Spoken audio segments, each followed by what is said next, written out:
আসসালামু আলাইকুম সবাইকে, কেমন আছেন আপনারা? অবশ্যই ভালো আছেন। আমি আজকে বিকেলবেলা মোমো বানাবো, সেটা আপনাদেরকে দেখাবো। আমি প্রথমে পেঁয়াজ কুচি, মরিচ কুচি, ধনিয়া পাতা কুচি, গাজর, পাতাকপি, ওগুলো সবকিছু আমি কুচি করে নিয়েছি। পেঁয়াজগুলো আস্তে রেখেছি সসের জন্য।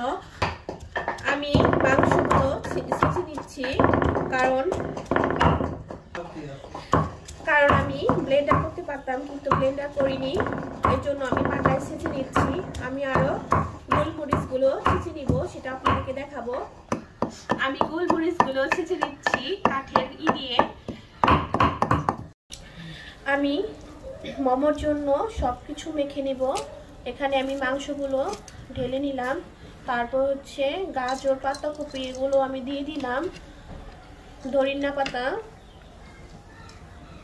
কাঁচামরিচ কুচি এবং পেঁয়াজ কুচি, এগুলো আমি সবগুলো একসাথে মাখিয়ে নেব।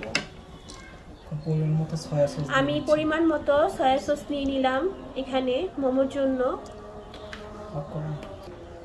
আমি এখানে আরো চিলি সস দিচ্ছি। এখানে আমার চিলি সস অল্পই ছিল, যতটুকু আছে ততটুকু দিয়ে দিলাম। আমি চুলাইতেই চাটনি বানাচ্ছি। এখানে আমি পরিমাণ মতো গোলমরিচগুলো দিয়ে দিব। আমি সামান্য পরিমাণ একটু লেবু রস দিয়ে দিলাম। আমি এখানে 1 প্যাকেট গরম মশলা দিয়ে দিলাম। আমি সামান্য পরিমাণ গুঁড়া মরিচের গুঁড়া দিয়ে দিলাম। তারপর আমি একটু পরিমাণ মতো লবণ দিয়ে নেব।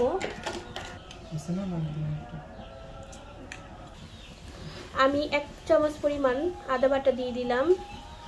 এখানে সবকিছু মেশানো আছে, জিরা, রসুন, আদা। আমি এখন সবগুলো একসাথে মিশিয়ে নিব ভালো করে। এইভাবে ভালো করে মেশাতে হবে।